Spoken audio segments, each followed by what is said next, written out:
शरीर में मल ठीक तरह से नहीं बनता, पेट साफ सही से नहीं होता, तो क्या करें? जी हाँ, ऐसा हो सकता है कि आप खाएँ और मल ही ना बने। ऐसा बहुत बार होता है कि आप में से कई सारे लोग ऐसे होंगे, खासकर जिनकी उम्र ज़्यादा बढ़ रही है, 40, 50, 60 की एज में आपने देखा होगा कि त्रिफला खा लिया, गिलोय पी लिया, कुमारी आसव पी लिया, पेट साफ करने के लिए जितने भी जो कोई 10, 15, 20 इलाज मिले सब कर लिया, फिर भी मल निकलता ही नहीं है। तो ऐसी क्या प्रॉब्लम है कि मल क्यों नहीं बन रहा? सिस्टम में क्या तकलीफ है? तो जानते हैं इस वीडियो में कि अगर मल नहीं बनता या उम्र बढ़ने के साथ पेट साफ होने में प्रॉब्लम आ रही है तो उसके लिए क्या डाइट या कौन सी औषधि आपके लिए फायदेमंद होगी।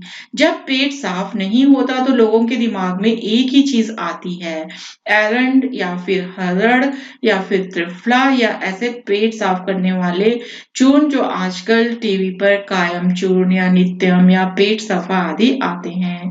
अब ये सारी चीजें लेने के बाद भी संतुष्टि नहीं मिलती तो क्या करें? तो एक बात समझना चाहिए, खासकर कि जो लोग 40-50 के ऊपर के हैं उनके साथ ये होता है कि सब पेट साफ करने की दवा लेने पर पेट साफ नहीं होता, तो उनके साथ प्रॉब्लम पेट साफ होना नहीं है, उनके साथ मल निकलना प्रॉब्लम नहीं है, उनके साथ इशू ये है कि मल बन ही नहीं रहा। जी हाँ, मल बन ही नहीं रहा। आप कोई चीज को तब निकालेंगे जब वो वहां पर बनी हुई रहेगी, जब बन ही नहीं रही तो क्या निकालेंगे? इसलिए जबरदस्ती त्रिफला, आंवला ये सब खाने से वो सूखते चले जाते हैं पर कुछ फायदा नहीं मिलता। होता क्या है, जैसे जैसे आपकी उम्र बढ़ती है और कुछ लोगों को तो यंग एज में भी, खासकर 30 से ऊपर वालों के साथ देखने को मिलता है कि उनकी बॉडी में मल का क्षय होना शुरू हो जाता है। मल, मूत्र, पसीना इन तीनों का ज्यादा बनना भी नुकसानदायक है और कम बनना तो और भी नुकसानदायक है, क्योंकि ज्यादा बनने की तो हमें समझ में आता है कि जिसको कोई दवा लेकर साफ कर दो, कम बनने पर हमें समझ नहीं आता कि एक्चुअल में प्रॉब्लम क्या है। इसलिए जब आप आयुर्वेद पढ़ेंगे तो आयुर्वेद के ग्रंथों में ऐसा लिखा हुआ है कि जब ये कम हो जाते हैं तो और खतरनाक प्रॉब्लम हो जाती है। तो ऐसा होता क्यों है?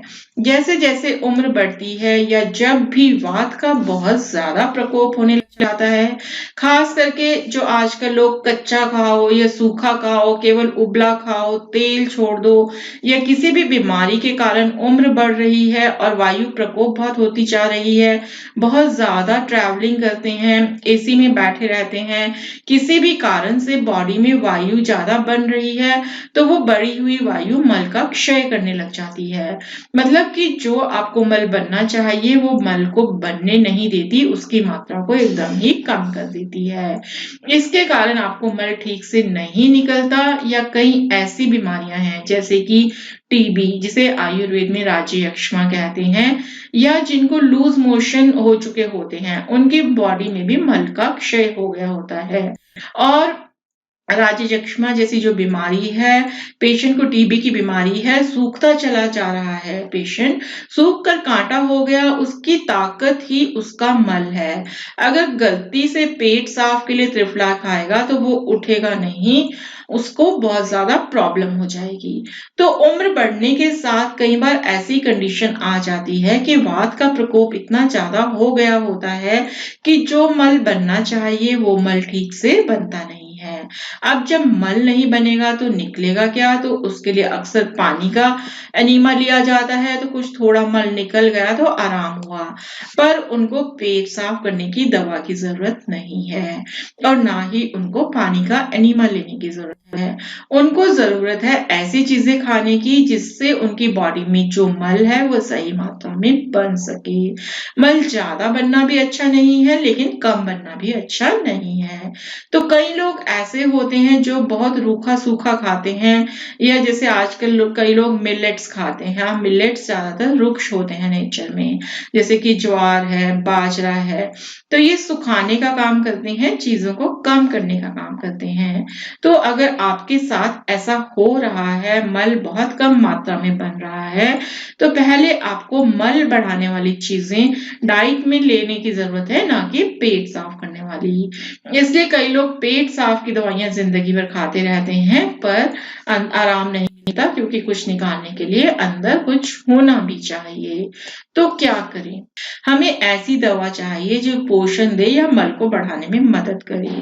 तो वो क्या हो सकती है? तो उसमें जो सबसे बेस्ट चीज आपके घर पर अवेलेबल होगी वो है उड़द। आपके घर में उड़द या ब्लैक ग्राम होगी, या उड़द की दाल जिसे गुजराती में माँ की दाल कहते हैं। तो ये जो उड़द की दाल है उसको आपको अपने खाने में शामिल करना है। जी हाँ, ये बहुत अच्छे से मल बनाने में मदद करती है और वात का ये शमन करती है। कफ पित्त वर्धक है, तो उड़द को आप खाने में शुरू कर दें। उड़द की दाल खाना शुरू कर दें तड़का लगाकर हफ्ते में 2 से 3 बार। या फिर उड़द के वड़े बनते हैं, मेदू वड़ा, तो मेदू वड़ा को खाएं। उड़द की दाल को तेल में फ्राई करके जो बनाते हैं तो आप उसको खाएं। और अगर तेल से प्रॉब्लम होती है, एसिडिटी होती है, बहुत कमजोर होते जा रहे हैं, तो उड़द की खीर बनाकर खाओ।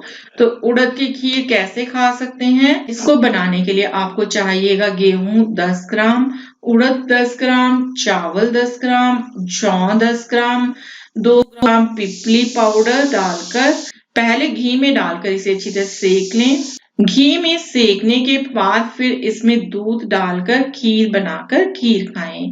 और ये जो 3 चीजें थी, गेहूं, उड़द और जौ, इनको 8 से 10 घंटे पहले भिगो देना चाहिए ताकि ये अच्छे से फूल जाएं, तो सेकने में ज्यादा आसान रहेगा। इसकी खीर खाएंगे दूध में मिलाकर तो तुरंत शरीर को ताकत मिलेगी, वजन कम होते जा रहा है, शरीर सूखते जा रहा है और मल बिल्कुल नहीं बनता, तो ये मल बनाने में भी मदद करेगा, वेट गेन करने में मदद करेगा, धातुओं को पोषण देगा। ये एक ऐसा टॉनिक है, ताकत का काम करेगा आपकी बॉडी में, तो इसे खाना शुरू करें। दूसरी चीज जो खानी है वो है जौ, यानी कि बार्ले। जौ की एक विशेष क्वालिटी ये है कि ये मल को तो बढ़ा ही देती है, पर कई बार जौ खाने से ड्राइनेस भी कई लोगों को आने लग जाती है, तो उन्हें इसमें घी डालकर खाना चाहिए। तो जौ का सत्तू खा सकते हैं, या जौ की रोटी के अंदर अच्छे से ज्यादा मात्रा में घी लगाकर खाने के लिए यूज कर सकते हैं। खाने में मिल्क प्रोडक्ट्स लेने चाहिए, दही खाना शुरू करें, या दूध की चीजें जो पोषण देने वाले प्रोडक्ट है उनको आपको खाना है। तो ये सारी चीजें क्या करेंगी, जब आप इन्हें लेंगे तो ये अच्छे से पोषण करेंगी, जिससे वात कम होगा, तब मल बनेगा। एक तो है कि मल नेचुरल बन रहा है और नहीं निकल रहा, तब तो पेट साफ करने के लिए त्रिफला आदि दवाइयां ठीक हैं। पर मल नहीं बन रहा और जो बचा कुचा है, हम उसके भी प्राण निकाले जा रहे हैं कि आंसू हम पूरा निकाल देंगे। इस चक्कर में फिर जॉइंट पेन, पेट में बहुत ज्यादा गैस, बहुत ज्यादा डकार, वायु की तकलीफें बढ़ा लेते हैं। तो जब भी ऐसा हो, खास करके अगर वजन कम हो रहा है, शरीर सूखते जा रहा है, टीबी की हिस्ट्री है, या उम्र बढ़ने के साथ साथ धीरे धीरे बॉडी कम होती जा रही है, मल बहुत कम निकल रहा है, तो समझो कि मल का क्षय हो रहा है। आपका जो स्टूल बनना चाहिए वो कम बन रहा है, तो ऐसे में उड़द और जौ खाने की मात्रा ज्यादा कर दें, और खाने में जो मधुर रस है, मीठे फल हैं, मिल्क प्रोडक्ट हैं, उन सब की मात्रा बढ़ा दें, तो वो सारी की सारी चीजें आपको स्टूल बनने में, मल को बढ़ाने में मदद करेंगी। तो ये वीडियो उन लोगों के लिए है जिन लोगों को मल ही ठीक से नहीं बनता, और खास करके अगर आपको टीबी की हिस्ट्री है या टीबी की बीमारी है, तो कभी भी पेट साफ करने के लिए नहीं भागना है, क्योंकि विशेष करके राजयक्ष्मा के पेशेंट के लिए कहा गया है कि जो उनका मल है वही उनका बल है, वही उनकी ताकत है। अगर उन्हें जबरदस्ती पेट साफ कराने की कोशिश की जाए तो यह उनके लिए अच्छा नहीं होगा। तो आई होप फ्रेंड्स, ये बहुत ही कॉमन प्रॉब्लम है जिसके बारे में आज हमने बात की है, तो आपको ये इन्फॉर्मेशन लाभदायक सिद्ध होगी। Thank you.